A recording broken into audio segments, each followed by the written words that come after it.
को आज के आधुनिक भारत से जोड़ने की एक पहल है। महाभारत के युद्ध में कौरवों की और 11 अक्षौहिणी सेना और पांडवों की ओर से 7 अक्षौहिणी सेना ने भाग लिया था। यानी इस युद्ध में सभी महारथियों की सेनाओं को मिलाकर करीब 50 लाख से ज्यादा लोगों ने भाग लिया था। लेकिन ये अब सवाल उठता है कि इतनी विशालकाय सेना के लिए युद्ध के दौरान भोजन कौन बनाता था और कैसे ये सब प्रबंध करता रहा होगा।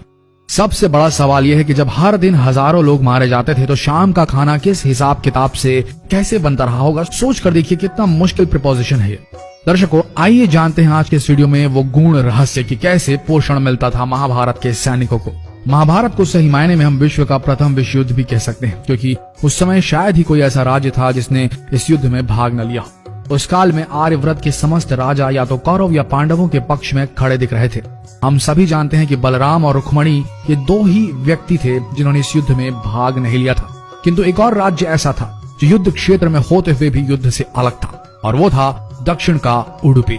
महाभारत में वर्णित कथा के अनुसार जब उडुपी के राजा अपनी सेना सहित कुरुक्षेत्र पहुंचे तो कौरवों और पांडवों दोनों ने उन्हें अपने पक्ष में लेने का प्रयत्न करा। लेकिन उडुपी के राजा बहुत दूरदर्शी थे।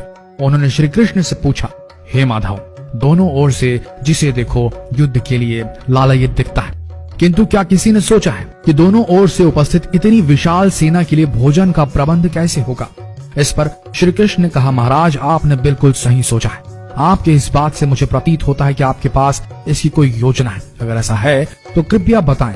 उसके बाद उडुपी के राजा ने कहा, सत्य तो यह है कि भाइयों के बीच हो रहे इस युद्ध को मैं उचित नहीं मानता। इसी कारण इस युद्ध में इच्छा मुझे नहीं है, किंतु युद्ध अब टाला भी नहीं जा सकता। इस कारण मेरी ये इच्छा है कि मैं अपनी पूरी सेना के साथ यहाँ उपस्थित समस्त सेनाओं के भोजन का प्रबंध करूं। इस पर श्री कृष्ण मुस्कुराते हुए बोले, महाराज, आपका विचार अति उत्तम है। इस युद्ध में लगभग 50 लाख योद्धा भाग लेंगे, और अगर आप जैसे कुशल राजा उनके भोजन के प्रबंध को देखेंगे तो हम सब उस ओर निश्चिंत रहेंगे। श्री कृष्ण ने कहा, वैसे मुझे पता है कि सागर जितनी इस विशाल सेना का भोजन प्रबंध करना आपकी और भीमसेन के अतिरिक्त किसी के लिए भी संभव नहीं है, किंतु भीमसेन इस युद्ध से विरक्त नहीं हो सकते। अतः मेरी आपसे यह प्रार्थना है कि आप अपनी सेना सहित दोनों ओर की सेनाओं के भोजन का भार संभालें। इस प्रकार उडुपी के राजा ने सेना के भोजन का भार संभाला। पहले दिन उन्होंने उपस्थित सभी के लिए भोजन का प्रबंध किया। उनकी कुशलता ऐसी थी कि दिन के अंत तक गिन के एक भी दाना बर्बाद नहीं होता था। जैसे जैसे दिन बीतते गए योद्धाओं की संख्या बहुत ही कम होती गई।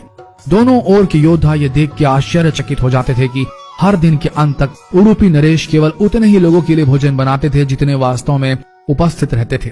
किसी को समझ नहीं आ रहा था कि उन्हें कैसे पता चल जाता है कि आज कितने योद्धा मृत्यु गति को प्राप्त होंगे, ताकि उस आधार पर भोजन की व्यवस्था की जा सके। इतनी विशाल सेना के भोजन के प्रबंध करना अपने आप में ही एक आश्चर्य था, और उस पर भी इस प्रकार के अन्न का एक भी दाना बर्बाद न हो, यह तो किसी चमत्कार से भी कम नहीं था। अतः 18वें दिन युद्ध समाप्त हुआ और पांडवों के राज्याभिषेक के दिन युधिष्ठिर से रहा नहीं गया, और उन्होंने उडुपी नरेश से पूछ ही लिया, हे महाराज, समस्त देशों के राजा हमारी प्रशंसा कर रहे हैं कि किस प्रकार हमने कम सेना होते हुए भी उस सेना को परास्त कर दिया जिसका नेतृत्व पितामह भीष्म, गुरु द्रोण, ज्येष्ठ भ्राता जैसे महारथी कर रहे थे।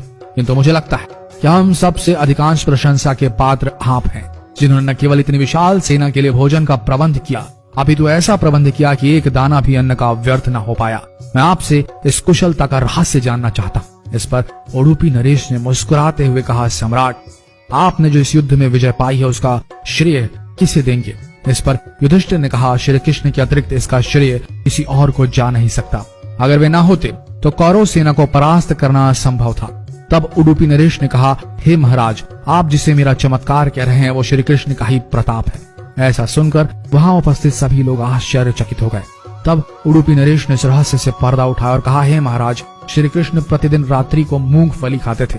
प्रतिदिन शिविर में गिन के मूंगफली रखी जाती थी और उनके खाने के पश्चात गिनकर देखी जाती थी उन्होंने कितनी मूंगफली खाई है। वे जितनी मूंगफली खाते थे उसके ठीक 1000 गुना सैनिक अगले दिन युद्ध में मारे जाते थे।